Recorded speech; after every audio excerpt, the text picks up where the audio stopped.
Hello guys, I am again there with you for the SFM Advanced lecture number 4 and again on the topic of Forex.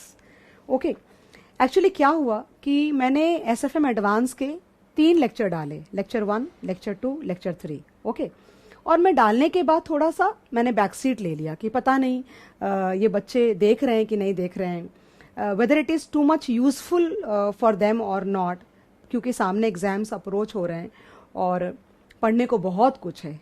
सिर्फ SFM तो नहीं है, और भी दूसरे भी सब्जेक्ट्स हैं और एसएफएम खुद में भी बहुत ज़्यादा बड़ा है एंड काफ़ी अब तो लेवल काफ़ी उनका कॉम्प्लिकेट हो गया है, तो तुम ज़्यादा चांस भी नहीं ले सकते.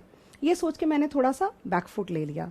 And you will not believe me that I started getting calls, I started getting messages कि मैम आपने क्यों बंद कर दिया. ओके आपने नोटिस किया होगा पहले मैंने बैक टू बैक डाला, उसके बाद मैं पॉज कर गई. ओके तो मुझे कॉल्स आने लगे, मैसेजेस आने लगे कि मैम आप डालो, हम देख रहे हैं. And you will not believe, I got so motivated that I started preparing for the lectures and I started preparing for the videos again. And I am here today again with the Forex lecture number 4. मैंने थोड़ा सा मुझे क्या लगा पता है कि आपको कि this is a untouched area. जो क्वेश्चंस मैं आपको करा रही हूँ, लेक्चर नंबर 1 में कराया, 2 में कराया, 3 में कराया या 4 में कराने वाली हूँ, ये अनटच्ड एरिया है. क्यों ऐसा बोल रही हूँ? क्योंकि आईसीआई ने अब तक ये वाले वैरायटीज अब तक अपने करिकुलम में, आरटीपीज में, चाहे एमटीपीज में, चाहे एग्जाम पेपर्स में उन्होंने नहीं पूछा है.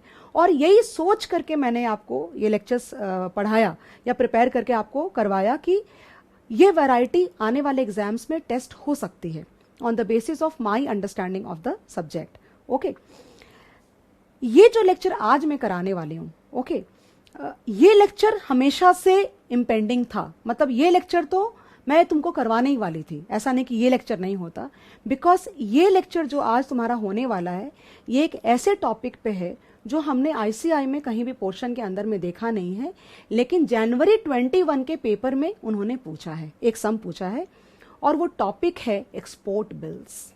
ओके अब मेरे पास में 2 रास्ते थे. एक रास्ता तो क्या था कि मैं तुमको सिर्फ वो सम उठाती जैन 21 का और मैं तुमको करवा देती, इसमें से ये प्लस करो, इसमें से ये माइनस करो, ऐसे ऐसे आंसर निकालो, बात खत्म.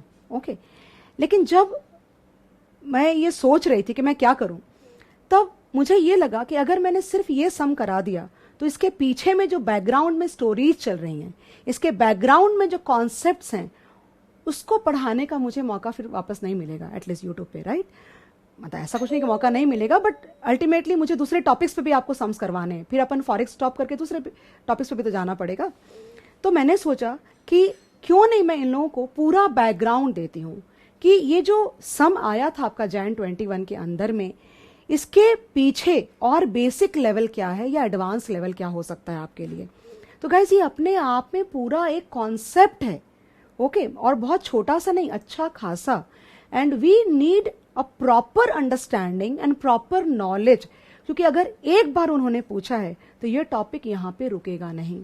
ये टॉपिक पे सम्स एग्जाम में दोबारा जरूर आएंगे और आप उस समय वापस फंस जाओगे, क्योंकि आपने, मुझे नहीं लगता कि हम लोग किसी ने भी पहले पढ़ाया है. मैंने भी कभी अपने क्लासरूम में, मैंने रेगुलर बैच में भी नहीं पढ़ाया है, बिकॉज देखो हम भी हिंट्स लेते हैं ना on the basis of the given curriculum and syllabus. Okay तो मैंने भी कभी नहीं पढ़ाया है क्योंकि मुझे आइडिया नहीं था कि ये आएगा. Okay that way. तो आज जो टॉपिक मैं डील कर रही हूं तुम्हारे साथ में, उसका नाम है एक्सपोर्ट बिल्स. मैं तुमको नोट्स पे लिखाऊंगी थोड़े, बट पहले तुम स्टोरी सुनो, एंजॉय करो साथ में. ओके एक एक्सपोर्टर है, सपोज करो कि हम एक्सपोर्टर हैं, उसके हिसाब से बात कर रही हूं. मैं एक्सपोर्टर हूं, ओके और एक्सपोर्टर कौन होता है? जो माल दूसरे देश में एक्सपोर्ट करेगा, माल बना करके.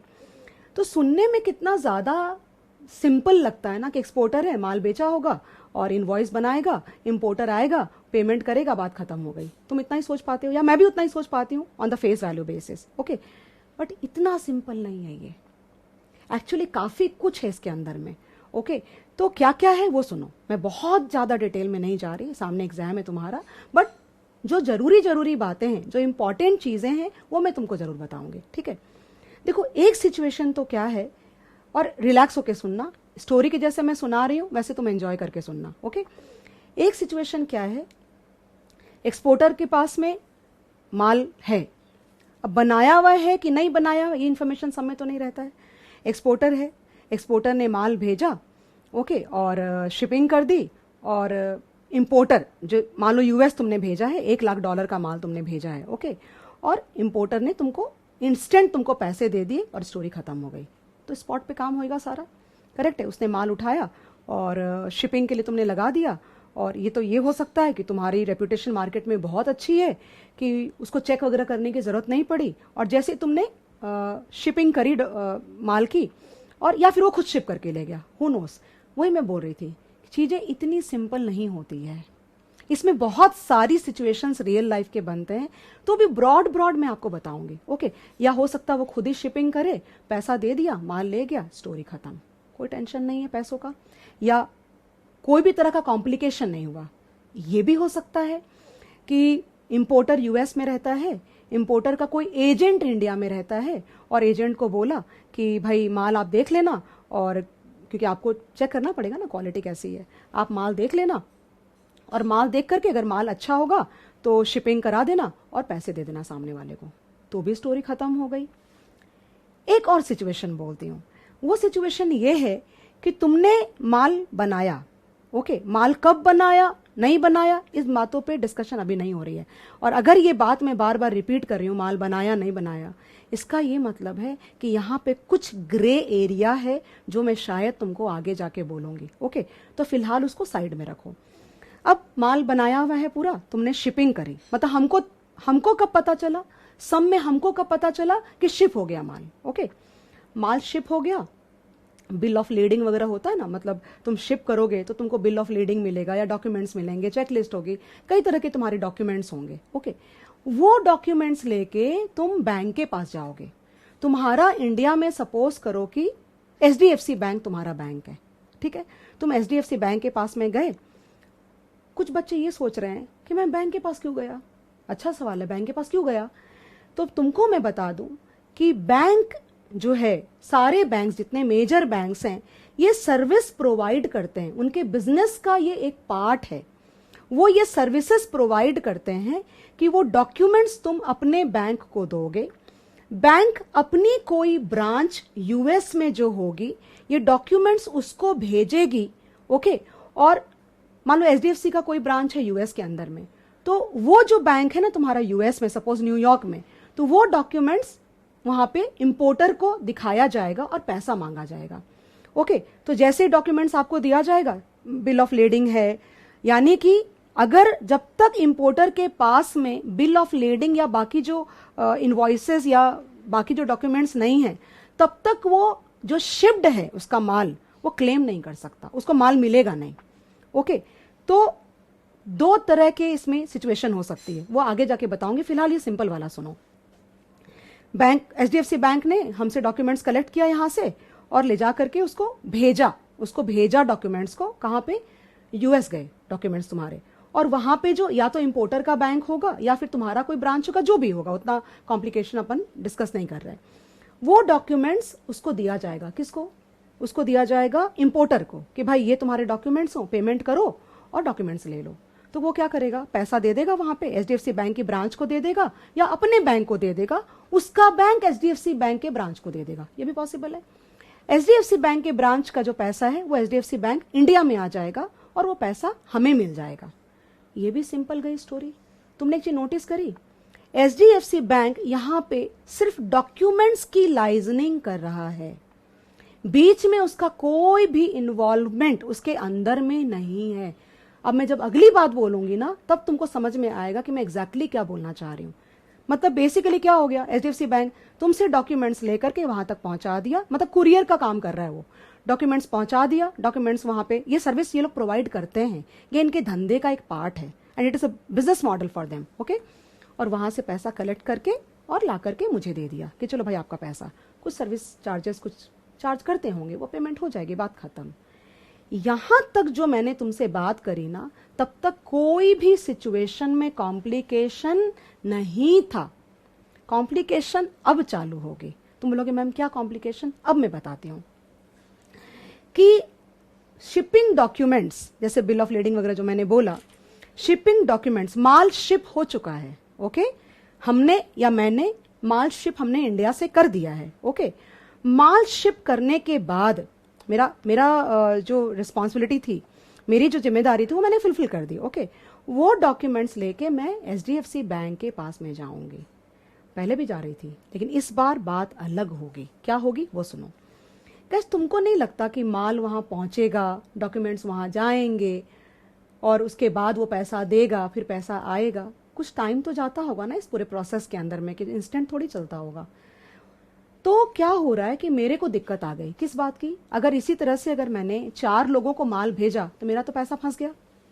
ओके, अब मैं बिजनेस कैसे कंटिन्यू करूं? मेरे को पैसे चाहिए ना, मेरी लिक्विडिटी चली गई। तो मैं बैंक को क्या बोलूंगी कि एक काम करो, मैं एक बिल ड्रॉ करती हूं। मैं बोलूंगी, मैं एचडीएफसी बैंक को इंडिया में मैं एक बिल ड्रॉ करती हूं। मैं कौन हुई? ड्रॉवर। ओके, मैं एक बिल ड्रॉ करती हूं और ये बिल आप डिस्काउंट कर दो। डिस्काउंट करने का मतलब क्या हुआ? आप इन डॉक्यूमेंट्स के, मतलब एक्सपोर्टर कौन है? एक्सपोर्टर के पास पैसा आने वाला है, यानी एक्सपोर्टर के owes money from the importer. I hope you got it. मतलब एक्सपोर्टर के पास क्या है? Exporter will owe money from the importer. तो मैं क्या बोल रही हूं एचडीएफसी बैंक को कि एक काम करो, आप मेरी जगह पे आप ओ करो पैसा। मतलब ये डॉक्यूमेंट्स आप सारे ले लो और ये जो पोजीशन है मेरी, ये आप ले लो।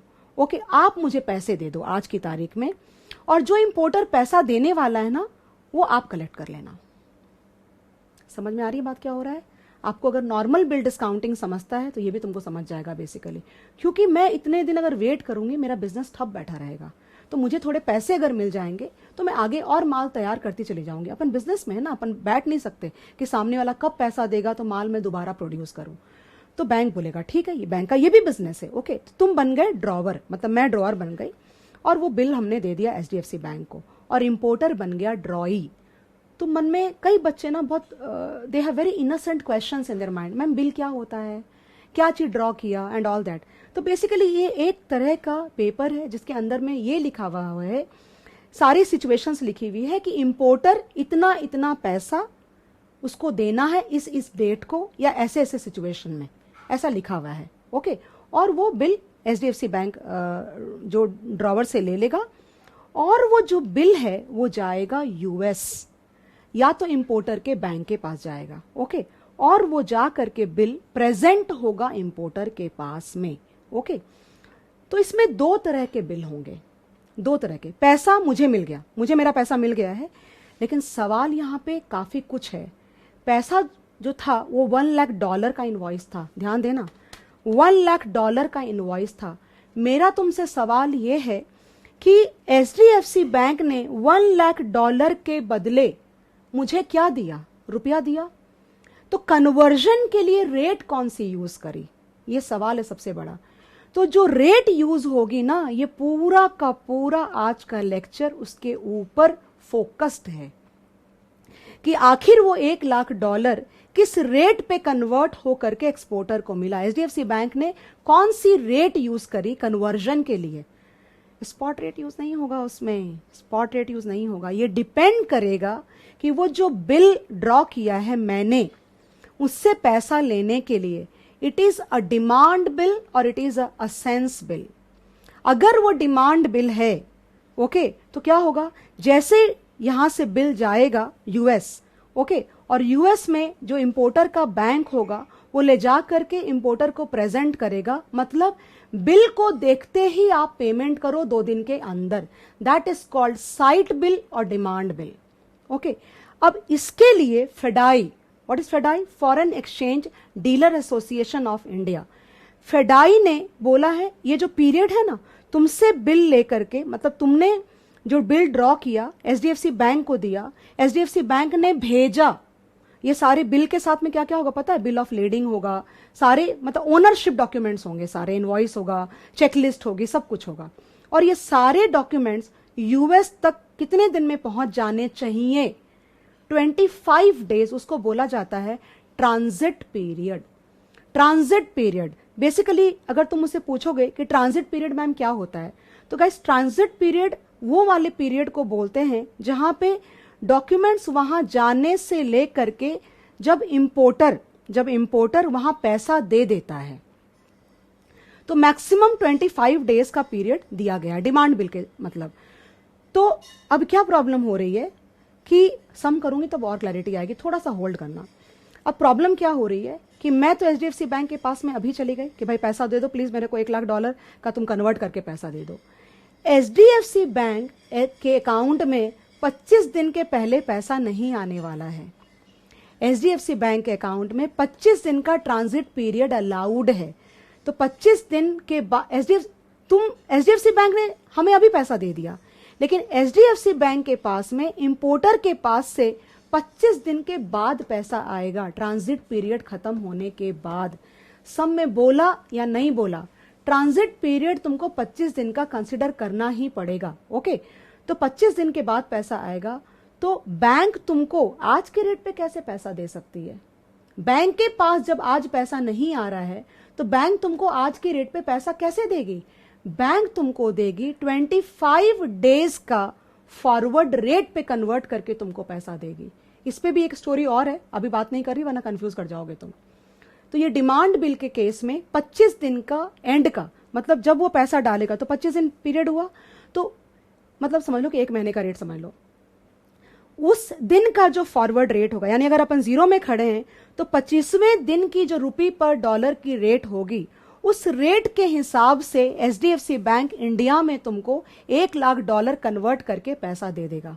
ओके, क्योंकि उसको 25 दिन के बाद पैसे मिल रहे हैं। आई एम श्योर समझ में आया तुमको? ओके, तो ये हुआ साइट बिल, मतलब बिल को देखते ही इंपोर्टर को पेमेंट करनी है। एक बात ध्यान रखना, ट्रांजिट पीरियड को इस बात से तुम कंफ्यूज मत करना कि माल को शिप से पहुंचने में जो टाइम लगा उसको ट्रांजिट पीरियड बोलते हैं, नहीं। डॉक्यूमेंट्स जाने से लेके वहां पैसा देने तक का जो पीरियड है उसको ट्रांजिट पीरियड बोलते हैं। तो ये हो गया डिमांड बिल या साइट बिल बोलते हैं। Okay, number 2 असेंस bill. असेंस बिल क्या होता है? असेंस बिल ये होता है कि मैं एक्सपोर्टर हूं, ध्यान रखना मैं एक्सपोर्टर हूं, मैंने इंपोर्टर को 30 डेज का क्रेडिट दे रखा है कि ठीक है, डॉक्यूमेंट्स तुम्हारे तक पहुंचने के बाद तुम 30 दिन का और टाइम ले लो पेमेंट करने के लिए। इस तरह के बिल्स को असेंस पीरियड बोला जाता है। इसका यह मतलब हुआ कि 25 दिन का टाइम तो ट्रांजिट पीरियड, जो डॉक्यूमेंट्स जाने में वहां तक टाइम लिया, और दूसरा वहां से 30 डेज और, यानी 55 दिन के बाद यहां पे एचडीएफसी बैंक को अपना पैसा मिलेगा। ओके, तो बैंक तुमको कौन सा रेट देगा? स्पॉट रेट कैसे देगा? स्पॉट रेट तुमको नहीं देगा बैंक तुमको फॉरवर्ड रेट देगा। अब तुमने नोटिस नहीं किया, मैंने 1 मंथ फॉरवर्ड या 2 मंथ फॉरवर्ड मैंने कुछ भी नहीं बोला, क्योंकि यहां पे भी लूप है कि बैंक तुमको कौन सी रेट पे पैसा देगा। तुम्हारे दिमाग में ये चल रहा है ना कि 55 दिन का मतलब क्या हुआ, ऑलमोस्ट 2 मंथ फॉरवर्ड के हिसाब से मुझे यहां पैसा मिल जाएगा। I hope you are getting it, right? तो ये हुआ डिमांड बिल और असेंस बिल। ये बिल डिस्काउंटिंग की बात चल रही है, राइट? तो यहां पे आप पैसा लेके आप अपना काम करोगे, और बैंक, जब तक बैंक को पैसा नहीं मिलेगा तो तुमको जो पैसा रुपया में दिया है, अगर वो साइट बिल है तो 25 दिन के फॉरवर्ड रेट के हिसाब से कन्वर्ट होकर के तुमको जो पैसा मिला है, ओके, उतने दिन का बैंक तुमको ब्याज चार्ज करेगा, क्योंकि ऑब्वियसली जो पैसा तुमको 25 दिन के बाद मिलना था तुमको अभी मिल गया, तो बैंक ब्याज चार्ज करेगा ना तुमको। दूसरा, अगर असेंस बिल है तो 25 दिन का ट्रांजिट पीरियड प्लस 30 डेज का क्रेडिट पीरियड, 55 दिन, तो तुमको बैंक 55 डेज का फॉरवर्ड रेट लगाएगा, और जब तक उसके पास पैसे नहीं आएंगे तब तक वो तुमको ब्याज भी चार्ज करेगा। तुम ऐसे भी बोल सकते हो कि उतना ब्याज काट के तुमको पैसा देगा। Okay, so these are the all calculations, and I hope you have gotten it. It was a big topic to be discussed actually. I think the flow was completely comfortable and you have gotten it. लेकिन इसमें एक बात सिर्फ जो मैं बोलना रह गया है मेरा, जो तुमको बताना चाहती हूँ, कि वो ये है कि अभी भी साइट बिल या डिमांड बिल, असेंस बिल, इन दोनों सिचुएशन में हम ये अज्यूम कर रहे हैं कि माल को शिप करने के बाद मैं बैंक गई इमीडिएटली, मतलब सम चालू कहां से हुआ कि माल शिप हो चुका है। ओके, अब उसमें या तो साइट बिल या तो असेंस बिल। तुम्हारा दिमाग इतना ही बोल रहा है। 2 पॉइंट मुझे और डिस्कस करना है तुम्हारे साथ में, और वो क्या होगा वो सुनो। एक और सिचुएशन है इसके अंदर में। सिचुएशन क्या है वो देखो। जनवरी 1 को मेरे को इंपोर्टर से ऑर्डर मिला, ठीक है ना, जनवरी 1 को मेरे को बैंक से इंपोर्टर से ऑर्डर मिला, ठीक है, मेरे पास माल बनाने का भी पैसा नहीं है एक्चुअली, ये एक तीसरी सिचुएशन खड़ी हो गई, माल बनाने का भी पैसा नहीं है, और हमारा जो इंपोर्टर है वो क्या बोल रहा है पता है क्या, वो बोल रहा है कि ठीक है तुम 2 महीने के बाद मेरे को शिप कर देना, मतलब 2 महीना माल बनाने का टाइम दिया है। सुनना तुम स्टोरी पूरी। तो इसमें क्या होगा कि माल जनवरी और फरवरी में माल बना, ओके, और शिप किया, ओके, और शिप करने के बाद फिर सारा काम हो रहा है। इसमें जो एक्सपोर्टर है यानी कि मैं बैंक से माल बनाने के लिए भी पैसा ले रही हूं, यानी 1 जनवरी को ही मैंने पैसा बैंक से ऑर्डर दिखा करके मैंने बैंक से पैसा ले लिया और बैंक पैसा देगा तुमको, ओके। तुम बोलोगे मैम आप कौन सी रेट लगेगी, तो ध्यान दो, जनवरी और फरवरी 2 महीना, ओके, उसके बाद अगर साइट बिल होगा तो 2 महीना 25 दिन, समझ में आ रहा है क्या, 2 महीना 25 दिन, 2 महीना तो कहां से, 2 महीना वहां से जहां से बेसिकली माल बनाया और फिर माल भेजा, तो 25 दिन का ट्रांजिट पीरियड, और साइट बिल है तो 2 महीना तुम्हारा माल शिप करने का, मतलब बना के शिप करने का, और 25 दिन तुम्हारा ट्रांजिट पीरियड। ये एक सिचुएशन हो गई। अगर उसके बाद भी अगर मैंने सामने वाले को क्रेडिट दिया है 30 डेज का, तो अब तुम सोचो कितना सारा कॉम्प्लिकेशन चला गया। जनवरी फरवरी में तुमने माल बनाया, उसके बाद 25 दिन का ट्रांजिट पीरियड, उसके बाद 30 दिन का क्रेडिट, सब जोड़ो और वो जो फॉरवर्ड रेट होगी उस फॉरवर्ड रेट के हिसाब से कन्वर्ट होकर के मुझे पैसा मिलेगा। और ये पूरा जनवरी का ब्याज, फरवरी का ब्याज, 25 दिन का ट्रांजिट का ब्याज और 30 डेज का असेंस पीरियड का ब्याज, वो सारा ब्याज मुझसे बैंक चार्ज करेगी। तो ऐसे सम्स तो नहीं है हमारे पास में, लेकिन मैं तुमको सारी वैरायटी कराने वाली हूं अभी, सारी की सारी वैरायटी। और जो मैं बोल रही हूं अगर कंफ्यूज भी हो रहा है ना तुमको, तो पूरा क्लियर हो जाएगा, लेकिन तुमको सम्स देखना पड़ेगा। अब मैं सोच रही हूं कि ज्यादा बात नहीं करते हैं, फटाफट सम्स करते हैं हम लोग, ठीक है ना। क्वेश्चन नंबर 1, तुम्हारे पास में शीट है, तुम उसको फॉलो करोगे, मेरे पास में शीट है वो मैं फॉलो करूंगी, ठीक है। स्टार्ट कर रही हूँ। 2-4 बातें जो मैंने नहीं बोली है अभी डिस्कस करते समय, क्योंकि तुम इतना रिटेन नहीं कर पाते, एंड दैट इज वाई वो सम जब सामने आएगा, सिचुएशन आएगी, तो मैं तुमको एक्सप्लेन कर दूंगी, okay. On 26 of August, first question, MS ABC exporter tenders for purchase of a bill payable 60 days from site and drawn on New York for USD 25,650. The dollar rupee rates in the interbank exchange market were as under. पहले अपने को ये 2 line जो लिखी हुई है ये समझ में आनी चाहिए। On 26th of August, ABC exporters, मतलब तुम ये समझ लो कि जितने भी सम्स हो रहे हैं ना, मैं इसमें एक्सपोर्टर बन जाती हूँ या तुम खुद एक्सपोर्टर बन जाओ, ओके, उस हिसाब से सोचना। MS ABC exporter tenders for purchase of a bill payable 60 days from site and drawn on New York for USD 25,650। ये क्या बोल रहा है कि एक्सपोर्टर 25,650 का एक बिल जो कि उसने ड्रॉ किया है, हमने 2 मिनट पहले बात किया ना कि ड्रॉअर है, वो ड्रॉ किया है, वो बैंक को बोल रहा है कि तुम इसको बाय कर लो, ओके, तुम इसको बाय कर लो और मुझे रुपीज इक्विवेलेंट आज दे दो, ओके। लेकिन ये पैसा ड्यू कब हो रहा है पता है तुमको, क्या लिखा है, पेबल 60 days फ्रॉम साइट, मतलब इंपोर्टर को जब बिल मिलेगा कितने दिन के बाद मिलेगा, 25 days के ट्रांजिट पीरियड के बाद जब इंपोर्टर के सामने बिल आएगा उसके 60 days के बाद उसको पे करना है, ऐसा उस डॉक्यूमेंट में, ऐसा उस बिल में लिखा हुआ है। यानी कि अगर जिस बैंक के पास एक्सपोर्टर, जिस बैंक के पास सपोज HDFC बैंक के बारे में हम बात कर रहे हैं और उसके हिसाब से पूरा सम चल रहा है, बिकॉज एग्जाम्पल चेंज नहीं करेंगे, कंफर्टेबल रहेगा उससे तुम्हें।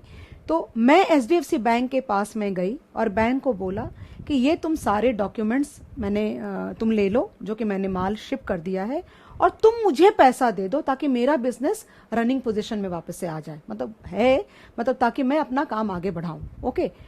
तो बैंक उसको किस रेट पे, 25,650 डॉलर वैल्यू है इनवॉइस का, तो डॉलर थोड़ी ना लूंगी मैं इंडिया में डॉलर का क्या करूंगी, मुझे रुपीज चाहिए। तो रुपीज में इस अमाउंट को कन्वर्ट करने के लिए एक रेट लगेगी, तो इस क्वेश्चन में अगर तुम आगे जाके देखोगे तुमसे यही पूछेगा, या तुम्हारा डाउट यहां पे ये होगा कि रेट कौन सी बैंक यूज करेगा इस अमाउंट को कन्वर्ट करके मुझे रुपया देने में, ये सवाल है पूरा। तो बैंक को कब पैसा मिल रहा है, पूरा का पूरा फोकल पॉइंट वो हो जाएगा।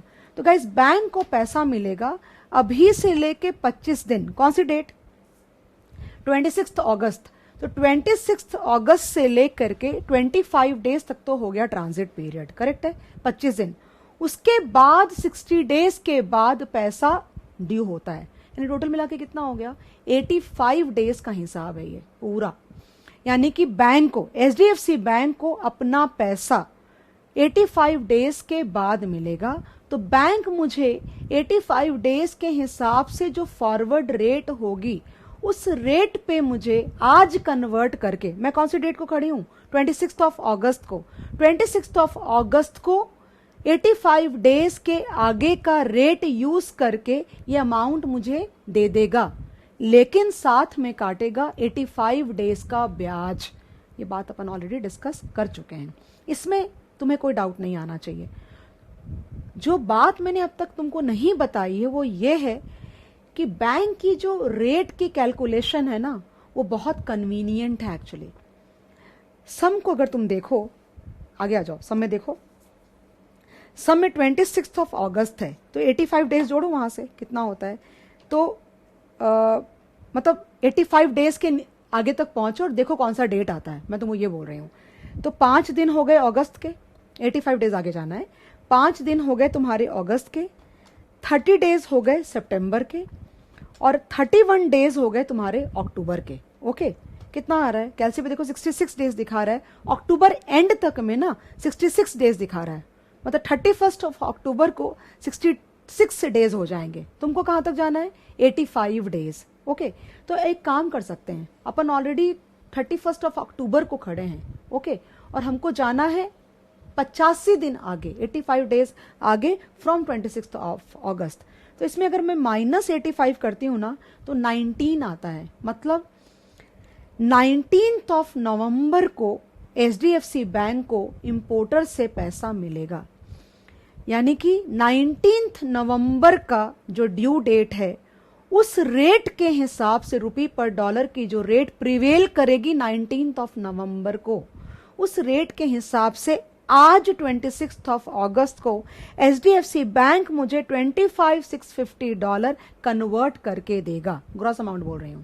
ओके, अब तुमको ये बात इस लेवल पे पता होनी चाहिए कि जब क्वेश्चन में लिखा हुआ है स्पॉट सितंबर, तो स्पॉट सितंबर का मतलब होता है एंड ऑफ सितंबर, स्पॉट अक्टूबर मतलब एंड ऑफ अक्टूबर, स्पॉट नवंबर मतलब एंड ऑफ नवंबर। I hope you are comfortable. Okay, 19 नवंबर बीच में आ गया, ओके ना।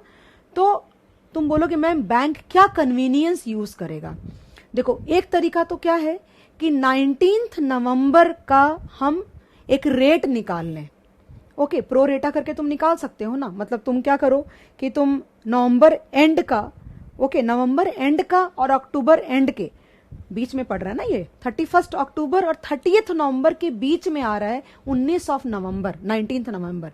तो अपन प्रोरेटा करके निकाल सकते हैं रेट, कोई दिक्कत नहीं है उसके अंदर में। लेकिन ऐसा कहीं भी किसी सम में मैंने नहीं देखा और ना ऐसा करना है। तो तुम बोलोगे मैम फिर रेट 19 नवंबर की हम कैसे निकालेंगे, बैंक कैसे रेट कैलकुलेट करेगा। बहुत इंपॉर्टेंट पॉइंट है यहाँ पे, जिसकी वजह से मतलब मुझे एक्चुअली ये लग रहा था कि मैं कैसे बच्चों को सिखाऊंगी भी कैसे, और कैसे ये बात कन्विंस करेंगे अपन।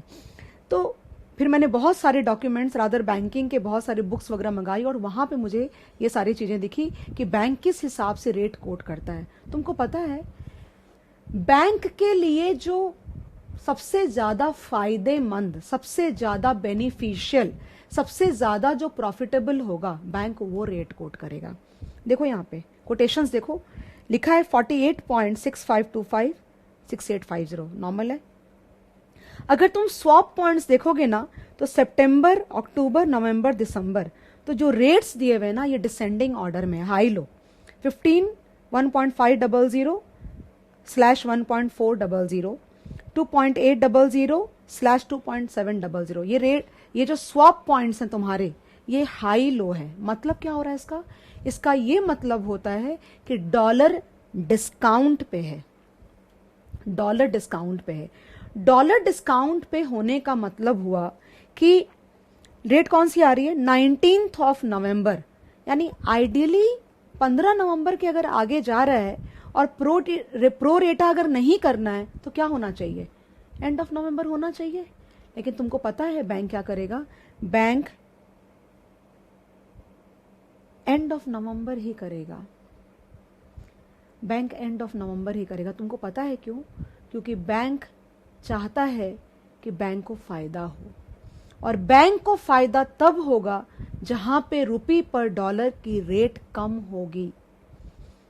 ओके, अगर ये सम में अज्यूम करो कि ये जो स्वैप पॉइंट्स हैं ये असेंडिंग ऑर्डर में होते, मतलब लो हाई, मतलब अगर डॉलर प्रीमियम पे होता तो बैंक बताए तुमको नवंबर एंड का रेट नहीं दे करके अक्टूबर एंड का रेट देता।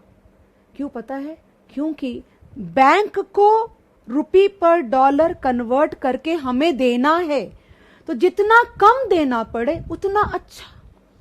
तो अगर रुपी पर डॉलर प्रीमियम पे चल रहा है, मतलब अक्टूबर की रेट सितंबर से ज्यादा, नवंबर की रेट अक्टूबर से ज्यादा, तो क्या सोचेगा? उसके पास अगर चॉइस है तो उसको क्या करना चाहिए? उसको अक्टूबर एंड की रेट के हिसाब से मुझे कन्वर्ट करके देना चाहिए, क्योंकि उसको पैसा मुझे कम देना पड़ेगा।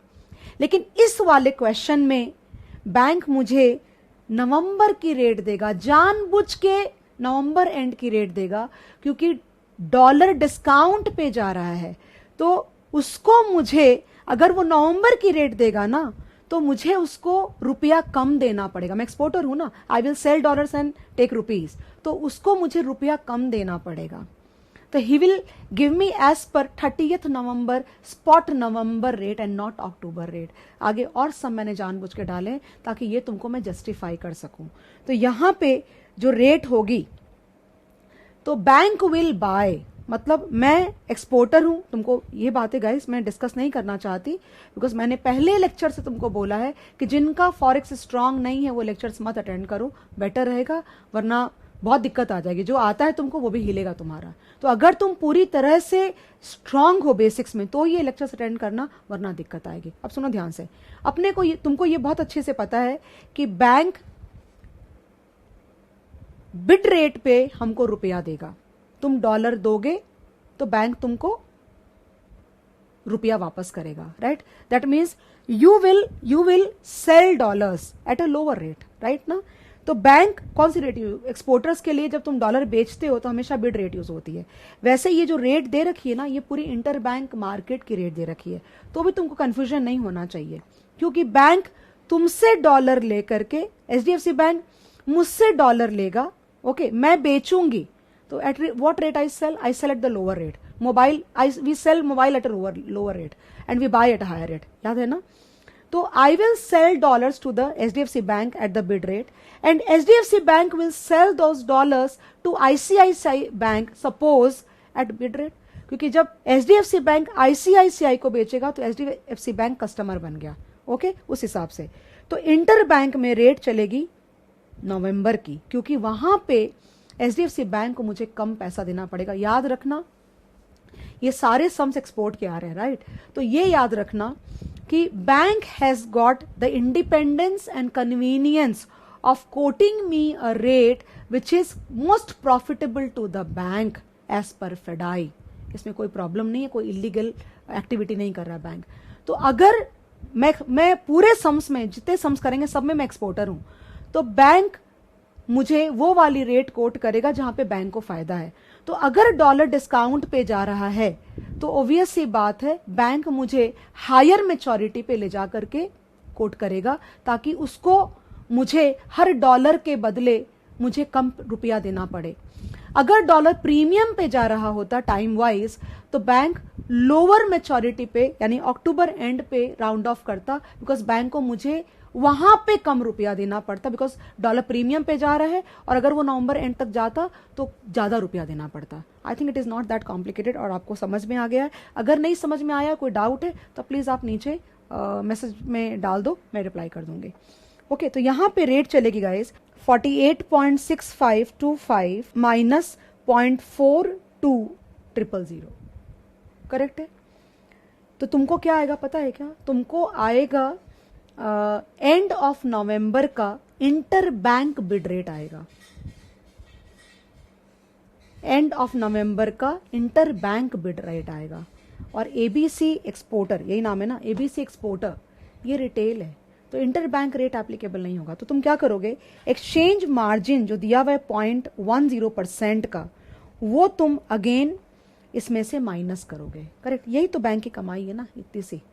तो रेट अपने निकल जाएगी, रिटेल की रेट निकल जाएगी नवंबर एंड की। उसके बाद वो रेट के हिसाब से बैंक कन्वर्ट करेगा, कितना अमाउंट, $25,650 को कन्वर्ट करेगा और मुझे पैसा देगा। कौन सी डेट को पता है क्या? 26 अगस्त को। लेकिन इसमें से 85 डेज का ब्याज काटेगा। ओके, 25 डेज का ट्रांजिट और 60 डेज का जो क्रेडिट पीरियड एक्स्ट्रा था वो वाला, 85 डेज का ये रुपया वाले अमाउंट पे ब्याज काट के मुझे देगा। और प्लस कुछ शायद आउट ऑफ पॉकेट एक्सपेंसेस भी 500 रुपए हैं, वो भी पैसे मुझे, वो बैंक का जो भी खर्चा होगा वो काट करके मुझे वो पैसे देने वाले हैं। तो थोड़ा सा सम को ना एलैबोरेट करके लिख देती हूँ ताकि आपको बाद में रिवाइज करने में दिक्कत नहीं होगी। चलो शुरू कर रहे हैं। Question number 1,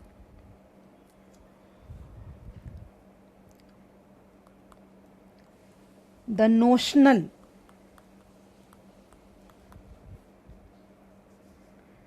notional due date is 85 days from 26th of August,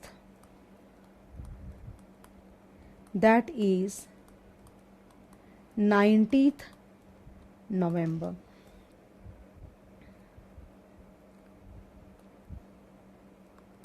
The bank would quote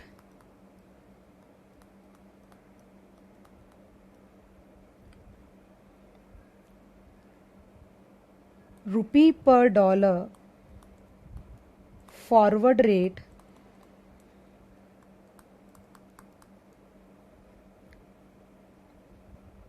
of spot November। Spot November का मतलब नवंबर एंड, बिकॉज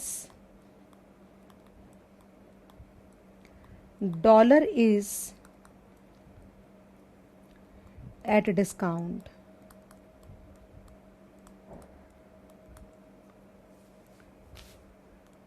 एक यहां पे लिख रही हूं, सब में शायद ट्रांजिट पीरियड नहीं दिया हुआ है, तो लेकिन नहीं भी दिया होगा ना तो तुमको 25 दिन का transit period by default assume करके चलना है।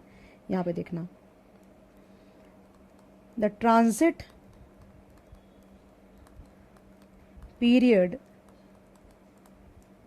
Of 25 days must be assumed even if it is not provided।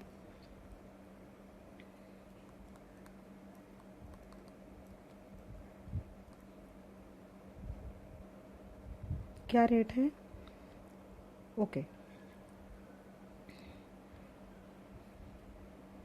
रुपी पर डॉलर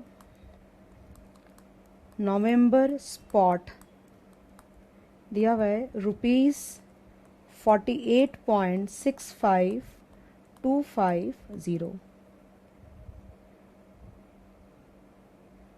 लेस डिस्काउंट। कितना डिस्काउंट है? 0.42 रुपी,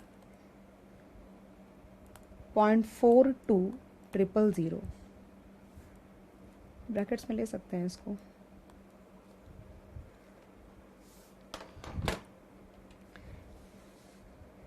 ये आएगा 48.6525 minus 0.42. I get 48.23. 48.2325. ये ना इंटर बैंक रेट हुआ, हमें इंटर बैंक नहीं, हमें रिटेल रेट चाहिए, minus exchange margin eight the rate of 0.10% into 0.10% कितना होता है, रुपी 0.04823 पूरा ही ले लो, पता नहीं। सो 48.2325 माइनस 0.0482325 मेरे को आ रहा है ₹48.18427 पर डॉलर। ये रेट हुआ 30 नवंबर का रेट हुआ। इस रेट पे वो जो डॉलर है कन्वर्ट करके 26 अगस्त को मिल जाएगा तुमको पैसा। ओके, यानी कि रेट बहुत, पैसा बहुत कम हो गया एक्चुअली अगर देखा जाए तो। और बैंक प्लस ब्याज भी चार्ज कर रहा है, क्योंकि तुमको ये पैसा 26 अगस्त को नहीं मिलता, 85 डेज के बाद मिलता तुमको पैसा। तो ऑब्वियस ही बात है बैंक तुमको ये वाले रेट के हिसाब से पैसा देगी, मतलब तुमको पहले मिल रहा है और उतने दिन का ब्याज काट ले। मतलब बेसिकली क्या हो रहा है कि जो पैसा 85 डेज के बाद मुझे मिलने वाला था वो पैसा मैंने बैंक से आज ले लिया, तो बैंक ने उतने दिन का ब्याज चार्ज कर दिया, बात खत्म। ओके, सो कैसे चलेगा ये, rupee inflow to the exporter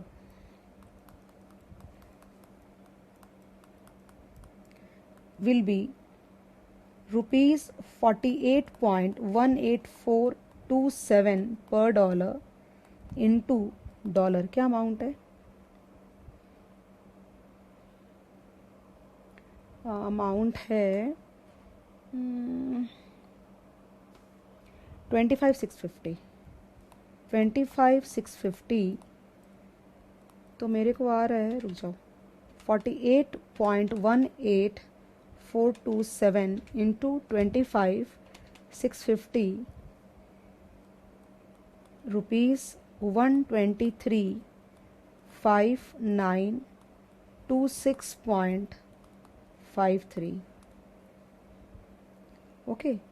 than less interest eight the rate of, क्या रेट दे रखा है, 10%, 10% per annum for 85 days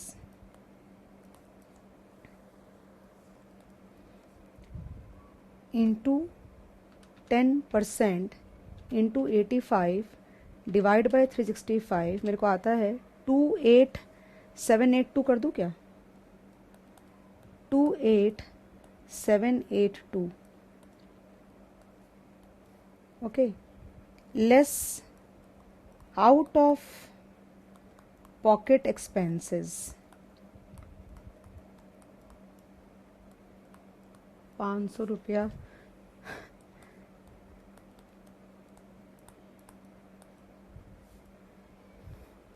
अब अपने को नेट करना है 1235926.53 minus 28782 and minus 500 will give you ₹1206644.53 correct. Net inflow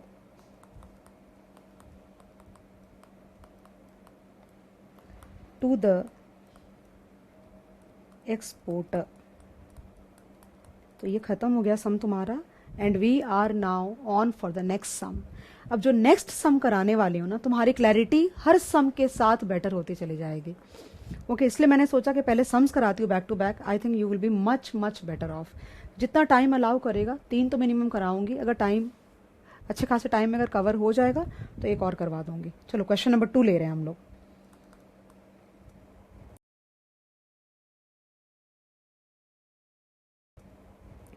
question number 2 में क्या बोला है, रेट्स के ऊपर ही सम है। अगर किसी को ये डाउट आ रहा है ना कि सम्स कहाँ से हैं ये, तो तुमको आज एक बात अभी सुन लो। जो लोग डिलीजेंटली लेक्चर देख रहे हो ना, उनको मैं एक बात बता दूं, भले तुमने लेक्चर नंबर 1, लेक्चर नंबर 2 या लेक्चर नंबर 3 ना देखा हो, क्योंकि वो पूरा का पूरा जो पोर्शन था, वो जो सम्स थे सारे, वो मैंने CFA और मास्टर्स में से निकाल के तुमको पढ़ाए थे। क्लियरली तुमको सोर्स बता रही हूँ, ओके। लेकिन ये भी सुन लो कि मैंने जब भी रेगुलर बैच में जो एक्स्ट्रा सम CFA और मास्टर्स में से निकाल के ऐड किया था 5 साल पहले, 4 साल पहले, वो इस बार नवंबर में और जनवरी में आया। तो मैं टाइम नहीं कर सकती, जब मैं पढ़ाती हूँ कोई चीज या हम पढ़ाते हैं कोई चीज, तो मैं टाइम नहीं कर सकती कि ये सम मैं आज पढ़ा रही हूँ तो ये सम कब आएगा। सिर्फ अपनी इंटेलिजेंस और on the basis of so many years of understanding and knowledge, मैं यही सोच सकती हूँ कि अगर इंस्टीट्यूट ने यहाँ तक हिट कर लिया है, तो अब अगला हिट करने का ये वाला पीस होगा, और उसके बेसिस पे एंटिसिपेट करके पढ़ाती हूँ। उससे ज्यादा मैं भी इंसान हूं, मैं सोच नहीं सकती उससे ज्यादा, राइट।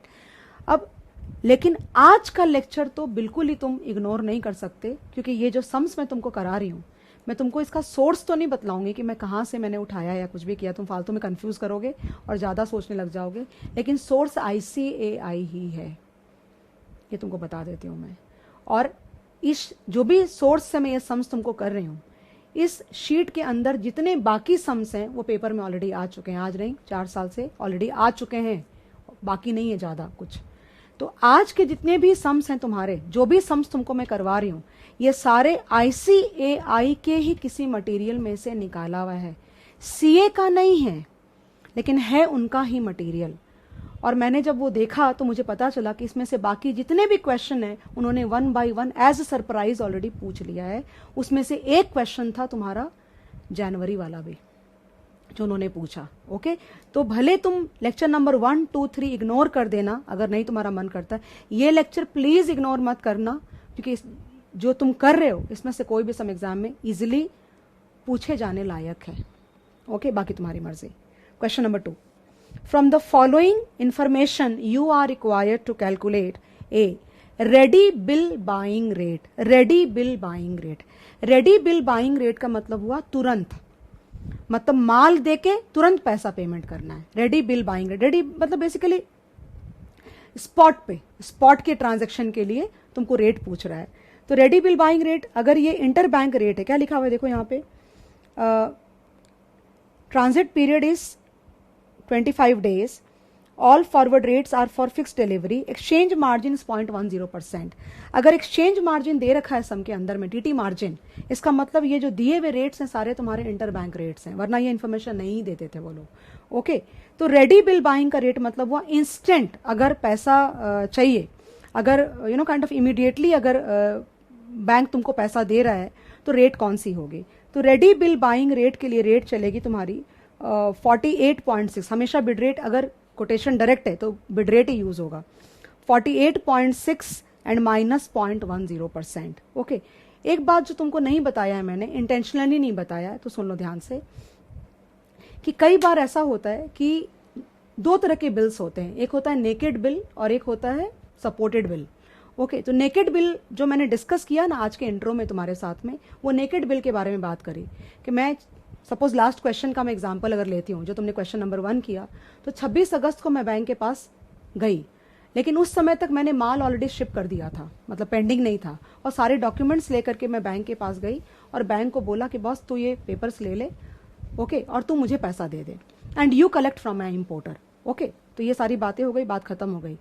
तो तुम अगर सोच पा रहे हो थोड़ा सा भी, तो थोड़ा ये दिमाग अलग से लगाओ कि बैंक रिस्क में, एक्चुअली HDFC बैंक थोड़ा रिस्क में है इसके अंदर में, क्योंकि सपोज करो कि इंपोर्टर ने पैसा नहीं दिया, कुछ भी हो सकता है ना, इसके अंदर में क्या पॉसिबिलिटी बनती है, बहुत तरह की पॉसिबिलिटीज बन सकती है, कोई बड़ी बात नहीं है कि पॉसिबिलिटी नहीं बन सकती है। इसमें यह भी पॉसिबिलिटी है, मान लो असेंस बिल है, अगर सपोज करो कि असेंस बिल, अपना असेंस ही बिल था ना, हाँ असेंस बिल था ये, तो 25 डेज के बाद पेपर तो पहुंच गए, ओके। तो पूरा जो हिसाब था 85 डेज का था, तो अज्यूम करो कि 85 डेज के अंदर में तुम्हारा जो शिप है वो माल भी पहुंच गया वहां पे, ओके।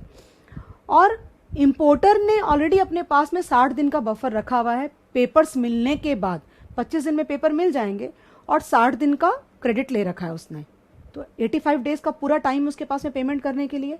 तो मैंने तो एचडीएफसी बैंक से आज ही पैसे ले लिए, ओके। और 85 डेज के अंदर में सपोज करो कि जो तुम्हारा शिप है वो माल का पहुंच गया। माल जैसे ही मतलब क्या हो गया कि बिल जो 25 डेज के एंड में पहुंचा ना उसके पास में, तो उनको सिर्फ क्या करना पड़ता है, डिमांड बिल में तुमको पेमेंट करनी पड़ती कि जैसे तुमको बिल मिला तुम तुरंत पेमेंट करो। लेकिन असेंस बिल में क्या होता है, पेमेंट तो वो 60 दिन के बाद करता। क्वेश्चन नंबर 1 का एग्जांपल चल रहा है, तो तुमको बिल को एक्सेप्ट करना पड़ता है। किसको? इंपोर्टर को, कि I accept the bill and I promise to pay after 60 days, okay. लेकिन तो डॉक्यूमेंट्स भी ले लिए सारे और माल पहुंच गया, और माल में उसको कुछ पसंद नहीं आया या उसकी नीयत खराब हो गई और उसने पैसा नहीं दिया, डिफॉल्ट कर गया। दिक्कत में कौन आएगा? दिक्कत में आएगा एचडीएफसी बैंक, बिकॉज वो पूरे मेरे भरोसे पे चल रहा था कि मैंने जो डील करी है वो एक अच्छे इंसान के साथ, एक अच्छी कंपनी के साथ में करी है कि पैसा आएगा ही आएगा। तो बेसिकली इसमें क्या हो जाता है ना कि बैंक की सिचुएशन थोड़ी सी वीक है कि अगर सामने वाले ने डिफॉल्ट कर दिया या कुछ बदमाशी कर दी या सच में माल अच्छा नहीं निकला या कुछ भी हो गया और उसने पेमेंट अगर नहीं किया ना, तो HDFC bank in India will be in a trouble, okay.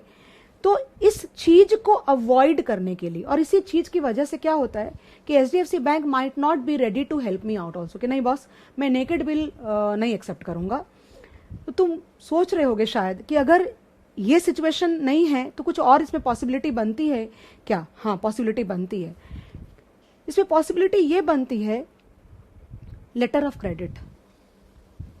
इसका क्या मतलब हुआ? इसका ये मतलब हुआ कि जो इंपोर्टर है ना यूएस में, उसका भी कोई बैंक होगा वहां पे, ओके। सपोज करो कि उसका वहां पे सिटी बैंक है, तो city bank will behave as a guarantor on behalf of the importer and open an LC. इसका क्या मतलब हुआ? अब बैंक का, एचडीएफसी बैंक की सिचुएशन थोड़ी स्ट्रांग हो गई। मतलब क्या हो गया कि अब एचडीएफसी बैंक को इंपोर्टर के ऊपर डिपेंड नहीं करना है। एचडीएफसी बैंक को पैसे मिल जाएंगे कहां से? सिटी बैंक से, ओके। तो सिटी बैंक को बाद में इंपोर्टर पैसा देता रहेगा। अब देखो सिचुएशन कैसे चल रही है कि मैं जाऊंगी एचडीएफसी बैंक के पास पेपर्स लेकर के, एचडीएफसी बैंक मुझसे पेपर्स ले लेगा, मेरे से पेपर्स ले करके एचडीएफसी बैंक वो पेपर्स को भेज देगा सिटी बैंक के पास जहां पे एलसी ओपन हुई है, राइट। मतलब your money the bank has guaranteed, city bank ने इंपोर्टर के बिहाफ पे एचडीएफसी बैंक को प्रॉमिस किया कि बॉस मैं पेमेंट करूंगा इंपोर्टर के बिहाफ का, अगर कुछ भी प्रॉब्लम हुआ तो I will be the responsible person. तुमको इंपोर्टर से कोई मतलब नहीं है, मतलब एचडीएफसी बैंक को इंपोर्टर से डायरेक्टली कोई लेना देना नहीं है, उसको सिटी बैंक से लेना देना है, ठीक है, क्योंकि सिटी बैंक इंपोर्टर के बिहाफ का गारंटर बन गया, ओके। इसमें क्या होगा कि सिटी बैंक, जैसे ही मैं पेपर्स दूंगी एचडीएफसी बैंक को, एचडीएफसी बैंक भेजेगा पेपर सिटी बैंक को और सिटी बैंक एचडीएफसी बैंक को पैसा दे देगा, ओके। और इंपोर्टर सिटी बैंक को पैसा जब मन आए तब वो दे सकता है, वो उनका आपस का अरेंजमेंट है, वो डिस्कस नहीं कर रहे हैं। तो ये सिचुएशन हो रही है। तो तुमको नहीं लगता कि अगर मान लो कि आज मैंने जैसे ही एचडीएफसी बैंक को पेपर्स दिया और एचडीएफसी बैंक तुरंत पेपर्स को वहां भेज करके अपने पैसे मंगवा सकता है, करेक्ट है? तो रेडी बिल बाइंग रेट मांग रहा है तुमसे, मतलब स्पॉट पे। ये वर्ड्स देखो टेक्निकल है, मैं चेंज नहीं कर सकती इसको। तो रेडी बिल बाइंग का रेट का मतलब हुआ स्पॉट, मतलब 48.6 is the inter bank bid rate minus 0.10%। तो तुम्हारी ये बिड रेट बन जाएगी फॉर द रिटेल। दूसरा क्वेश्चन है 2 month forward buying rate for demand bill. पहले शुरू करते हैं ए के बारे में, उसके बाद बी का समझाना भी चालू करूंगी। मैं वही तुमको बोल रही थी कि अगर मैं सिर्फ तुमको एग्जाम वाला सम करा देती तो जो इतनी सारी कहानी चल रही, वो भी मैं तुमको लिटरली भगा रही हूँ, शॉर्ट में पढ़ाने का ट्राई कर रही हूँ कि कैसे भी करके, क्योंकि अल्टीमेटली मैं यूट्यूब पे पढ़ा रही हूँ, राइट, कि खत्म करूँ मैं जल्दी से पोर्शन पढ़ा करके। अगर ये प्रॉपर क्लासरूम में अगर मैं पढ़ाने को जाऊँ तो पूरा 1-3 घंटे का शायद लेक्चर आ जाएगा इसके ऊपर में, बिकॉज सम्स मुझे और भी कराने पड़ेंगे, 3-4 सम में काम बनने नहीं वाला है। A, ready bill buying rate मतलब स्पॉट। सो स्पॉट रुपी पर dollar is equal to 48.6000 minus exchange margin, क्या रेट दिया इन्होंने, at the rate of 0.10%, 48.6 into 0.1%, 0.0486।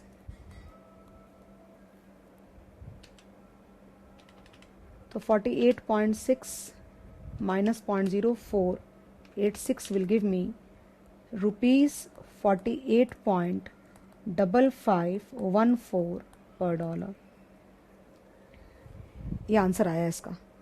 Amount वगैरह सम में कुछ भी दिया नहीं हुआ है, तो हम अपने खाली रेट्स पे सम चल रहा है पूरा। B